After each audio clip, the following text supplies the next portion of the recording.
welcome to SST College of Arts and Commerce. We all welcome you to SST Edupedia, a place where you will find all the videos related to your subject as well as your standard. So students, today will be starting with 12th Science Maths Paper 2 Chapter number 5 as well as 12th Commerce Paper 1 Chapter number 7. The content in both the chapters are exactly same. The questions are also the same. Right now the problem is that कि आप लोग ये जो chapter करोगे सिर्फ एक exercise का chapter है और ये 4 मार्क्स कैरी करता है एंड 4 मार्क्स इज कंपल्सरी, मतलब ऐसा समझिए ये एक्सरसाइज में से एक 4 मार्क 100% आएगा ही। तो आप इस एक्सरसाइज को काफी डिटेल में लेके चलिए। तो यहाँ पे आपको जो करना है, आपको एरिया निकालना है। तो एरिया निकालने के लिए आपको 2 फॉर्मूलाज दी गई है। अब ये दोनों में से कौन सी कभी यूज करनी है वो सबसे इंपॉर्टेंट होता है। तो बेसिकली पहली फॉर्मूला आप यूज करते हो जब आपको x की लिमिट दी जाती है, मतलब जहां पे आपको x1 इक्वल टू समथिंग या x2 इक्वल टू समथिंग ये बोला जाता है, तभी आप इस फॉर्मूला का इस्तेमाल करते हो। तो इसके अंदर पहला स्टेप क्या करना होता है, आपको y in terms of x लाना होता है। मतलब अगर y square equal to x है तो आप रूट ले लोगे, y equal to root x। अगर 2y plus x equal to 6 है फॉर एग्जाम्पल, तो आप ले लोगे 2y equal to 6 minus x and y equal to 6 minus x divide by 2, जहां पे आप y को हमेशा अकेला रखा करोगे and the power of the y should always be 1।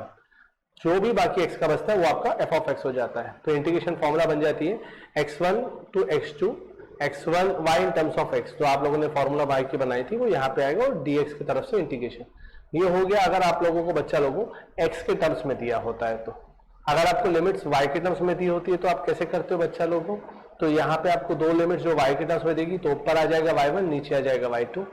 After that जब आप इंटीग्रेशन ले रहे हो तो prepare x in terms of y करो, y in terms of x नहीं करो, x in terms of y। मतलब यहाँ पे x के ऊपर कुछ भी पावर नहीं होना चाहिए और x अकेला होना चाहिए। फॉर एग्जाम्पल अगर मैं बोलता हूँ आपको x square plus y square equal to 4, ये सम आप आगे देखेंगे। तो x square plus y square equal to 4, तो इसमें आप x को अकेला करोगे तो x square equal to 4 minus y square, x is under root of 4 minus y square. Hopefully आपको समझ में आया। और integration with respect to dy होगा बिकॉज यहाँ पे सारी y की लिमिट्स दी है। देखो इंटीग्रेशन में सीधा बात होता है, अगर आपको y की लिमिट्स दी है तो आप y का dy के हिसाब से करोगे, अगर आपको x की लिमिट्स दी है तो आप इंटीग्रेशन पूरा x के हिसाब से करोगे, जिसमें फंक्शन भी x में होना चाहिए, लिमिट भी x की होनी चाहिए और इंटीग्रेटिंग फैक्टर भी dx होना चाहिए। और अगर वही y में करते हो तो इंटीग्रेशन में सारे जो आपके लिमिट्स होती है वो y में होने चाहिए, जो फंक्शन होता है वो भी इन टर्म्स ऑफ y होना चाहिए और लास्ट में dy। आइए इसको हम लोग आगे बढ़ाते हैं। तो एक्सरसाइज 5.1 हम लोग स्टार्ट कर रहे हैं। तो क्वेश्चन इस तरह से दिया हुआ है, find the area of the region bounded by the following curves x axis and the line y equals to 2x and the line y equals to 2x, x equals to 0, x equals to 5। तो सीधा बात है बच्चा लोगों कि यहाँ पे limit क्या हो जाएगी, तो यहाँ पे लिमिट वो होगी जो हमको लिमिट्स जिसकी दी है। तो यहाँ पे x की लिमिट दी है तो फंक्शन मैं x में बनाऊंगा, तो इंटीग्रेशन चालू होगा 0 से और इंटीग्रेशन खत्म होगा 5 पे। फॉर्मूला है y dx, तो यहाँ पे आ जाएगा 2x dx। अभी वहां पे 2 बाहर निकल जाता है, इंटीग्रेशन आप सबको ये आना ही चाहिए।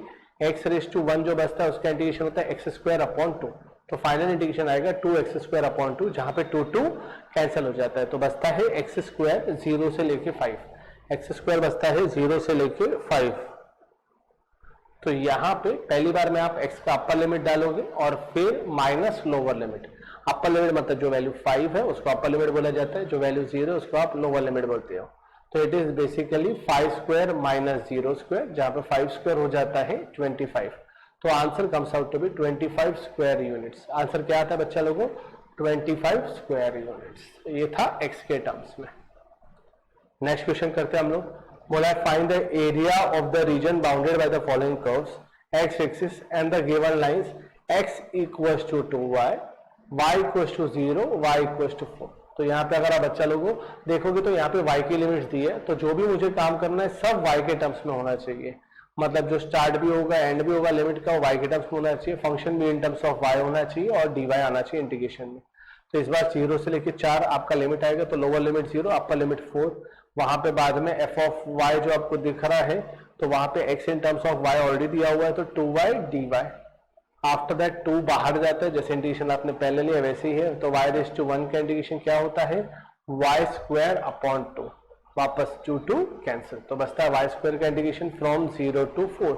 तो एक बार आप डालेंगे upper limit that is 4 square minus lower limit that is 0 square, तो 4 स्क्वायर का वैल्यू हो जाता है 16 and the unit is square units and the unit is square because आप एरिया निकालते हो, तो एरिया का यूनिट क्या होता है? Square units. होपफुली आपको अभी तक समझ में आया होगा। हम लोगों ने जो फर्स्ट सम किया था उसमें एक्स की लिमिट्स यूज की गई थी, इसी वजह से पूरा जो भी चीजें हो रहा था वो एक्स में हो रहा था। एंड सेकंड वाले में हम लोगों ने वाई की लिमिट्स यूज की है क्योंकि दी ही हमें वाई की लिमिट्स है, तो हम लोगों ने जो भी पूरा फंक्शन बनाया वो वाई की लिमिट्स में बनाया। इसी के साथ एक और क्वेश्चन हम लोग देख रहे हैं कि find the area of the region bounded by the following curves x axis and the line given by x y equals to 2, x equals to 1 to x equals to 4। देखो वापस आपको एक्स की लिमिट दी, मतलब जो भी काम होगा वो सब किस में होगा? एक्स के टर्म्स में। तो मैंने आपको पहला स्टेप यही बोला था कि आपको पहला कुछ भी शुरू करने से पहला जो भी होता है इन टर्म्स निकालना होता है। तो इस बार अभी आप लोगों को लिमिट्स एक्स की दी है तो आप इंटीग्रेशन एक्स के टर्म्स में करोगे, तो y in terms of x चाहिए। तो यहाँ पे अगर आप देख सकते हो तो फर्स्ट लाइन में हम लोग लिखाना है एक्स वाई इक्वल टू 2, तो वाई का वैल्यू मिलेगा 2 अपॉन एक्स करके। वाई का वैल्यू क्या मिलेगा? 2 अपॉन एक्स। तो जहां पे अभी इंटीग्रेशन हम ले सकते हैं नीचे, तो लिमिट्स चालू होती है एक्स की 1 से और खत्म होती है 4 पे, तो lower limit 1 upper limit 4, 2 upon x into D x. 2 एक नंबर है, कांस्टेंट है, वो बाहर चला जाता है, बचता है 1 अपॉन एक्स। 1 अपॉन एक्स का इंटीग्रेशन होता है log x, तो फाइनल इंटीग्रेशन बचता है 2 log x from the range 1 to 4। अभी पहला वैल्यू हम लोग क्या डालते हैं? अपर लिमिट का, and this value is substituted in place of x, तो therefore this is 2 log 4 minus 2 log 1।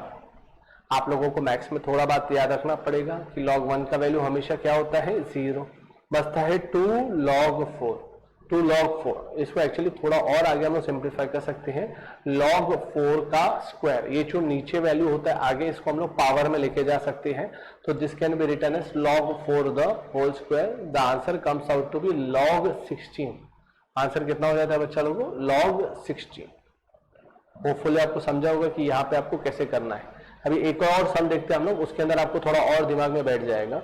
अभी यहाँ पे बोला हुआ है find the area of the region bounded by the following curves x axis and the line given by y square equals to 16x। तो Y square equals to 16x एक parabola बन जाता है। अगर आप इस फिगर को ध्यान से देख सकते हो तो बाजू में आपको एक पैराबोला बना हुआ दिखता है, and the line x equals to 0 and x equals to 4। तो वापस आपको x की लिमिट्स दे दी है बच्चा लोगों, तो इस बार y square equals to x है, तो भाई साहब एक्स की लिमिट दी तो सारे काम एक्स में करने हैं, तो तय बात है, इसमें कुछ दोहराए है ही नहीं।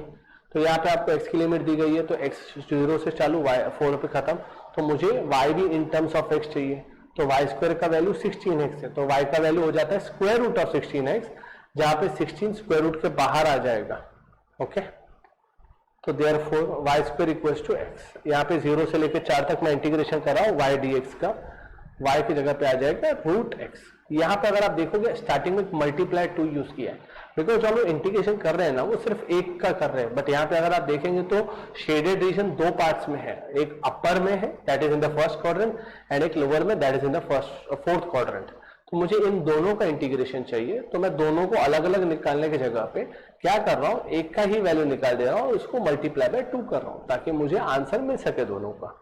तो therefore it is 2 integration 0 to लेके 4 root of x dx। x का इंटीग्रेशन हो जाता है x raise to 3 upon 2 upon 3 upon 2 from 0 to 4। यहाँ पे हम लोग पहले x की जगह पे अपर लिमिट डालेंगे, दैट इज 4/2/3 हो जाता है, 4/3/2 माइनस 0/3/2। 4/3/2 कैसे सॉल्व होता है? तो अगर आप ऑब्जर्व करोगे तो 4/3/2 के अंदर वहां पे 2 पावर है, एक 3 पावर है दैट इज क्यूब, एंड एक स्क्वायर रूट है दैट इज 1/2। तो हमेशा पहले आपको रूट के पावर को लेना पड़ता है, तो 1/2 मतलब रूट लोगे आप, तो 4 का square root comes out to be 2, and 2 का क्यूब इज 8। तो वही वहां पे आपको दिखा जा रहा है, 2 का क्यूब इज अगेन 8। तो लास्ट में आंसर आएगा सब मल्टीप्लाई करके 128/3 स्क्वायर यूनिट्स। स्क्वायर यूनिट्स लिखना भूलना मत, बिकॉज आप एरिया निकाल रहे हो, तो एरिया का यूनिट होता है square. After that next exercise 5.1 में हम लोग का क्वेश्चन नंबर 2 का सम, लास्ट 2 सम्स है, बहुत ध्यान से सुनिए बिकॉज ये थोड़े कॉम्प्लिकेटेड है और ये एग्जाम्स में काफी ज्यादा आते हैं। Find the area of the region bounded by the parabola y equals to 4 - x square and the x axis. तो बेसिकली पैराबोला स्टैंडर्ड पैराबोला नहीं है, इसका जो वर्टेक्स होता है यानी स्टार्टिंग पॉइंट होता है, हम लोगों ने जो भी पैराबोलास अभी तक देखे थे उसमें ओरिजिन से स्टार्ट होता था, बट इस पैराबोला में ओरिजिन से स्टार्ट नहीं हो रहा है, इस पैराबोला में उसका वर्टेक्स किधर और है। तो पहले वर्टेक्स ढूंढने के लिए मुझे उसको कंपेयर करना पड़ेगा। तो स्क्वायर जिसके पास है मैंने y को पास 4 भेज दिया, तो x minus 0 the whole square equals to minus y minus 4। अब इसको कंपेयर किया जाता है, x minus x1 the whole square equals to y minus y1 the whole square. तो मुझे उस हिसाब से x1 का वैल्यू 0 मिलता है और y1 का वैल्यू मिलता है 4। मतलब मेरा जो कोऑर्डिनेट शिफ्ट हो गया है वो 0,4 पे शिफ्ट हुआ है वर्टेक्स। तो उस हिसाब से मेरा पूरा वर्टेक्स शिफ्ट हो गया और ये ट्रीटिंग टूवर्ड्स डाउनवर्ड्स है बिकॉज दिस इज माइनस। तो पॉइंट ऑफ इंटरसेक्शन अगर मैं निकालूं तो 0 equals to 4 minus x square. तो एक्स स्क्वायर का वैल्यू आ जाता है बच्चा लोगों 4, दैट इज एक्स का वैल्यू इज प्लस और माइनस 2। मतलब अगर मैं इस फिगर में देखूं तो आपको इस तरह का पैराबोला दिख रहा होगा। तो मुझे 2 13 का इंटीग्रेशन चाहिए, तो therefore this is 2 integration y in terms of x चाहिए। तो y का वैल्यू क्या है 4 minus x square.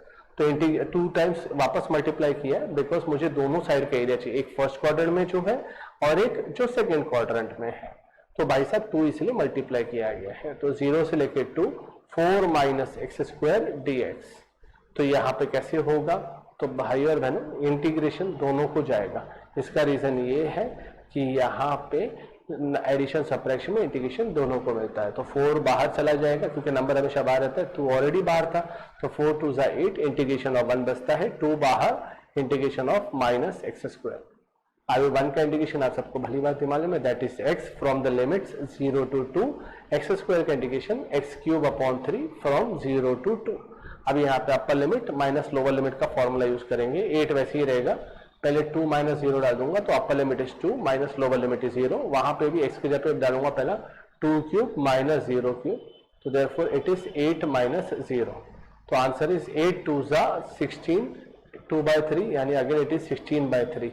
Cross multiply करके 16 3 48, 48 minus 16 comes out to be 32/3। That's your final answer. अभी हम लोग हमारे लास्ट सम की तरफ चल रहे हैं जो कि सबसे ज्यादा इंपॉर्टेंट है और एग्जाम्स में काफी ज्यादा बार आता है because it is very very important sum.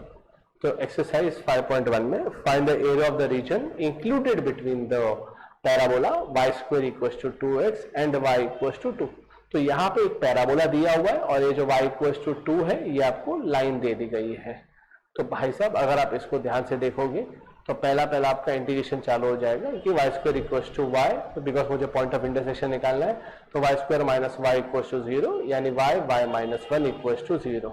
तो जैसे ही अगर हम लोग करेंगे तो when y equals to 0 x equals to 0 divided by 2 x equals to 1/2। तो मुझे पॉइंट ऑफ इंटरसेक्शन मिलता है 0,0 एंड 1/2,1। अभी एरिया ऑफ द रीजन निकालने का एकदम सिंपल फॉर्मूला हम लोग पढ़ते हैं बच्चा लोगों। तो यहाँ पे area under the parabola is nothing but सीधा आप बोलोगे y square equals to 2x between x equals to 0 and x equals to 2। तो बेसिकली आपका आंसर आ जाएगा फाइनली 1/2। होपफुली आपको आज का हमारा जितना भी कंटेंट था समझ में आया होगा। हम लोगों ने बहुत शॉर्ट में समराइज किया हुआ है जहाँ पे हम लोगों ने आपको ये सब बता दिया है। आप लोग हमारे आगे के लेक्चर्स में जोड़ते रहिए ताकि हम आपको और डिटेल में इंटीग्रेशन और वो सब चैप्टर बता सकें। अगर आज के लेक्चर में किसी को किसी भी तरह के कुछ भी डाउट्स आते हैं या किसी भी तरह का कुछ भी इश्यूज है तो please share with us comment box में डाल के, ताकि हम लोग आपको आगे और उसके डाउट सॉल्व करा सकें। यहाँ पे लास्ट में हम लोग बता देता हूँ आपको, required area is nothing but the area of the region OABCD। तो डायरेक्ट उसका फॉर्मूला बना दिया, area of the region OABDO minus area of region OCBDO। Therefore area of the region is nothing but the area of the parabola। तो area of the parabola y square का 2x है, तो final answer आ जाता है 1/2। Thank you everyone, thank you joining with me, thank you for joining with SST college of arts and commerce, SST Edupedia. Thank you.